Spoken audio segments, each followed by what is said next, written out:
lihat deh, serem banget ya kalau dilihat-lihat kejadian pengeboman gini. Bener banget lagi. Kira-kira apa ya alasan mereka ngelakuin pengeboman gitu? Setahu gue ya, itu karena kurangnya toleransi antar masyarakat dan juga ada kesalahpahaman antara dua belah pihak yang buat gereja ini jadi bahan sasaran gitu loh. Oh. Betul, kalian tahu nggak sih kalau kurangnya toleransi itu termasuk gangguan dalam penerapan ideologi Pancasila? Hubungan kurangnya toleransi sama penerapan ideologi Pancasila itu apa sih? Indonesia itu kan terdiri dari berbagai macam pulau tuh. Nah, di setiap pulau itu terdapat berbagai macam adat istiadat, budaya. Nah, hal itu tuh disebut keberagaman. Toleransi dibutuhkan di sini agar kesatuan tetap terjaga dan masyarakat bisa saling menghargai sehingga di Indonesia itu tidak terjadi terpecah belah. Oh, setuju. Oh, jadi gitu, selain kurang toleransi, ada lagi nggak ya gangguan dalam penerapan ideologi Pancasila? Saya waktu itu pernah baca, selain itu intoleransi juga ada radikalisme dan ekstremisme. Radikalisme dan ekstremisme itu sikap dari suatu aliran yang merupakan aksi untuk menginginkan perubahan atau pembaruan sosial dan politik dengan cara kekerasan dan drastik sehingga hal itu mempengaruhi masyarakat dan merusak nilai-nilai Pancasila. Terus ada juga korupsi dan kolusi yang membuat kepercayaan masyarakat itu jadi hilang karena pemerintahan basiskan itu dan tidak adil. Selain gangguan, aku pernah lihat deh, ada juga tantangan, ancaman, dan hambatan. Emang apa sih perbedaan ketiganya? Ancaman itu kayak sesuatu yang sifatnya itu mengancam atau merugikan. Tantangan itu suatu permasalahan yang penyelesaiannya itu diperlukan usaha atau kemampuan khusus. Contohnya itu kayak perbedaan pandangan, perkembangan aman, dan pendidikan dan kebudayaan. Lanjut, hambatan. Hambatan itu sesuatu yang menghalangi untuk mencapai suatu tujuan. Contohnya itu kurangnya pemahaman tentang nilai-nilai Pancasila, tindak kejahatan, dan juga pengaruh ideologi asing. Terakhir, ada gangguan. Gangguan itu adalah suatu situasi yang mengacaukan atau mengganggu. Oh, jadi itu perbedaannya. Aku kira sama semua. Enggak lah, semua itu ada perbedaannya masing-masing.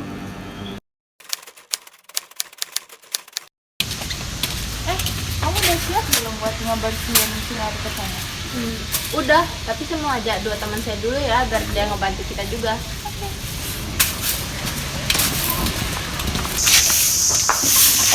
Nitip dulu ya, mau manyuk dulu. Oke.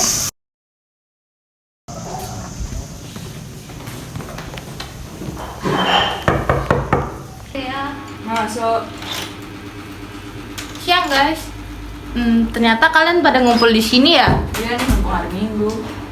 Oh ya, tujuan saya ke sini mau ngajakin kalian bersih-bersih di dekat gang rumah kita itu loh. Ada saya sama Siva juga. Males banget, mending tidur. Iya nih, mending tidur sama main game. Nyari orang yang batu betak-betak Lama banget sih, aku panggil ke dalam aja deh. Hai guys, kenapa ini? Kok pada suram banget sih mukanya? Ini loh, mereka nggak mau ikut berpartisipasi dengan kita. Padahal baru kemarin Pak Guru ngejelasin materi ini ke kita semua. Emang bahas materi apa? Jadi gini loh, kemarin tuh kita ngebahas tentang peran serta warga dalam menjaga keutuhan ideologi Pancasila dan NKRI loh. Menjaga keutuhan NKRI sangat penting karena Indonesia merupakan negara yang berdaulat, merdeka, dan bersatu. Salah satu yang bisa kita terapkan sekarang yaitu di kalangan masyarakat untuk menjaga keutuhan. Contohnya seperti saling menghormati sesama anggota masyarakat, menjaga kebersihan lingkungan, menjaga keamanan dan ketertiban, berpartisipasi aktif dalam pembangunan masyarakat, menjaga toleransi dan menghargai perbedaan. Maka dari itu, kita ngajak kalian untuk peduli dan dengan sekitar kalian. Karena kita sebagai anak bangsa Indonesia sangat mempengaruhi dan mewujudkan bangsa yang rajin, maju, sejahtera, dan bermartabat. Oh, jadi gitu.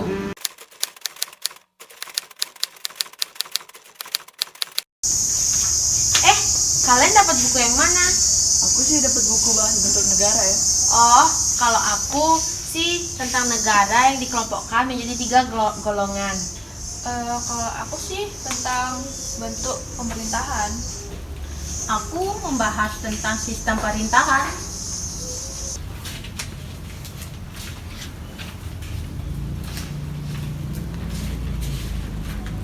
Jadi banyak sekali materi yang perlu kita tahu. Contohnya terdapat dua bentuk negara yang digunakan di dunia, yakni negara kesatuan dan negara serikat. Tahu?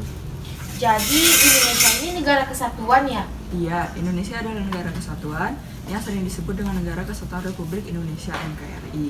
Hal ini secara tegas dinyatakan dalam pasal 1 Undang-Undang NRI tahun 1945. Negara Indonesia adalah negara kesatuan yang berbentuk republik. Selain itu, Majelis Permusyawaratan Rakyat (MPR) sepakat untuk tidak mengubah tentang bentuk Negara Kesatuan Republik Indonesia. Kalau tentang negara Indonesia adalah negara serikat gimana? Negara Serikat adalah suatu negara yang terdiri dari beberapa negara bagian, awalnya berdiri sendiri, tapi kemudian menggabungkan diri dalam suatu federasi dan membentuk pemerintahan federal. Dari penjelasan tersebut dapat diketahui bahwa negara serikat memiliki ciri utama, yaitu keseluruhan pemerintah sejati berasal dari negara yang sebagian urusannya dilakukan oleh negara federal. Jadi gitu ya. Makasih buat penjelasannya. Kalau kamu, Nasya, penjelasan kamu tentang apa? Aku sih bakal nganalisis tentang oligarki, monarki, dan demokrasi. Sebelumnya aku ingin nanya, oligarki, monarki, dan demokrasi itu apa? Apakah tiga golongan tersebut masuk dalam bentuk negara? Tiga golongan itu termasuk dalam bentuk negara.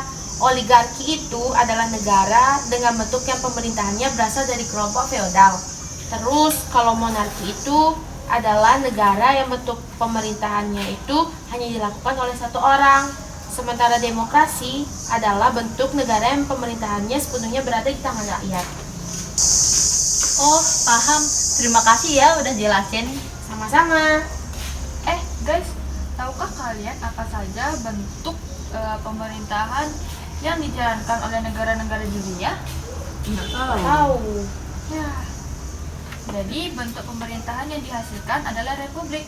Pendeknya, pada era sekarang terdapat dua macam bentuk pemerintahan, yakni monarki dan republik. Perbedaan monarki dan republik itu apaan sih? Jadi gini, istilah republik sebagai bentuk pemerintahan mulai dikenal pada zaman Romawi kuno. Makna republik sebagai konsepsi bentuk pemerintahan tidak mudah dijelaskan. Bentuk pemerintahan republik memiliki dua ciri pokok. Pertama, cara ketatanegaraan suatu negara yang berbentuk pemerintah republik demokratis. Sedangkan monarki sebagai bentuk pemerintahan adalah istilah monarki berasal dari kata monos atau archein, memerintah. Secara harfiah, monarki dapat diartikan sebagai pemerintahan yang diselenggarakan oleh penguasa. Monarki mengandung arti bahwa dalam penyelenggaraan pemerintah, segenap kekuasaan negara dipusatkan di tangan penguasa sehingga kekuasaan penguasa bersifat mutlak. Aku tadi sempat baca di bukumu kalau bentuk pemerintahan monarki mempunyai ciri-ciri ya? Iya, ciri-cirinya adalah monarki dalam penyelenggaraan negara dipimpin oleh satu penguasa, yakni raja memegang kekuasaan secara terpusat dan bersifat mutlak karena dianggap sebagai wakil Tuhan. Raja memperoleh hak untuk bertahta kehendak Tuhan. Aku baru tahu kalau Swedia adalah salah satu contoh negara monarki konstitusional. Dalam monarki konstitusional, raja masih memiliki kekuasaan dalam urusan penyelenggaraan negara, meskipun sudah ditentukan batas-batasnya dalam konstitusi atau undang-undang dasar. Oh gitu ya, makasih ya, aku bisa masukin ke hasil analisis aku. Sorry ganggu waktu gamenya. Tapi aku ingin nanya deh, sistem pemerintahan itu dibagi jadi berapa tipe sih? Ya nggak apa-apa kok, aku sempat baca juga kok itu di bukuku. Jadi sistem pemerintahan itu ada dibagi dua, yaitu presidensial dan juga parlementer. Kalau boleh tahu bedanya apa sih? Dalam sistem presidensial, kedudukan kepala negara dan kepala pemerintahan diorganisasi dalam satu kekuasaan seorang presiden. Contohnya, negara yang menerapkan sistem ini adalah Amerika Serikat. Sistem presidensial di Amerika Serikat mengadopsi teori Montesquieu, di mana tiga kekuasaan, legislatif, eksekutif, dan yudikatif, saling terpisah dan saling mengontrol sesuai check dan balance. Aku tahu ciri-cirinya, Yaitu di mana masa jabatan dibatasi 1 atau 2 kali masa jabatan. Presiden dan wakil tidak bertanggung jawab kepada parlemen, tetapi bertanggung jawab kepada rakyat. Presiden dan wakil dapat diberhentikan dalam masa jabatan karena melanggar hukum. Aku ingin menambah ciri-cirinya, yaitu presiden dan wakil dipilih langsung oleh rakyat. Presiden tidak tunduk pada parlemen. Tanggung jawab pemerintah berada di tangan presiden. Kalau sistem parlementer, parlemen memegang peranan penting. Parlemen memiliki wewenang untuk mengangkat perdana menteri dan dapat menjatuh pemerintah melalui mosi tidak percaya. Contoh, negara yang menerapkan sistem parlementer adalah Inggris. Negara ini, sistem ini, seorang raja tidak dapat diganggu gugat.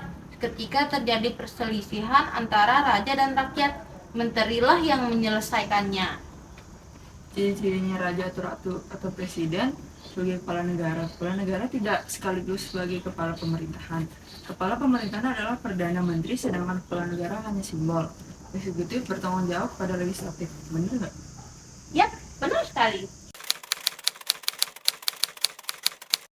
Hai guys. Hai. Tahu nggak sih tadi aku waktu jalan ke sini, aku ketemuin spanduk tentang sistem pemerintah di Indonesia. Kalian tahu nggak sih apa itu sistem pemerintah Indonesia? Oh, jadi gini, sistem pemerintah Indonesia itu adalah sistem republik presidensial. Contohnya dalam kehidupan sehari-hari adalah presiden sebagai kepala negara dan pemerintah yang dipimpin oleh seorang presiden yang memiliki kekuasaan eksekutif untuk mengambil keputusan dan menjalankan pemerintah. Berarti nyoblos presiden itu juga contoh dari sistem pemerintahan Indonesia dong ya? Nah iya, nyoblos capres adalah contoh dari sistem pemerintah Indonesia juga. Indonesia menerapkan sistem presidensial di mana presiden dipilih secara langsung oleh rakyat sendiri, pemilihan umum. Oh gitu. Tapi aku penasaran kalau sikap warga negara terhadap sistem pemerintahan tuh kira-kira bagaimana ya? Biasanya sikap warga negara terhadap sistem pemerintahan itu sangat bervariasi. Sebagian besar memiliki sifat yang inklusif, mendukung dan ingin berperan aktif dalam proses pembangunan negara. Namun, ada pula yang mungkin merasa skeptis, kecewa, atau kurang puas terhadap keputusan dan kebijakan pemerintah. Kenapa bisa ya mereka kecewa sama keputusan pemerintahan? Karena adanya ketidaksesuaian antara harapan atau kebutuhan warga dengan keputusan yang diambil oleh pemerintah. Misalnya, jika kebijakan yang diterapkan tidak sesuai dengan kebutuhan masyarakat atau tidak memperhatikan masalah yang dianggap penting oleh sebagian besar warga, maka kekecewaan bisa muncul. Jadi, bagaimana caranya agar warga negara tidak kecewa dengan keputusan pemerintah? Dan bukankah kita sebagai warga negara harus mendukung keputusan pemerintah? Ini saja dengan konsultasi publik, karena melibatkan masyarakat dalam diskusi atau konsultasi terkait kebijakan yang akan diambil, memberikan kesempatan kepada warga untuk menyuarakan suara mereka dan pendapat mereka.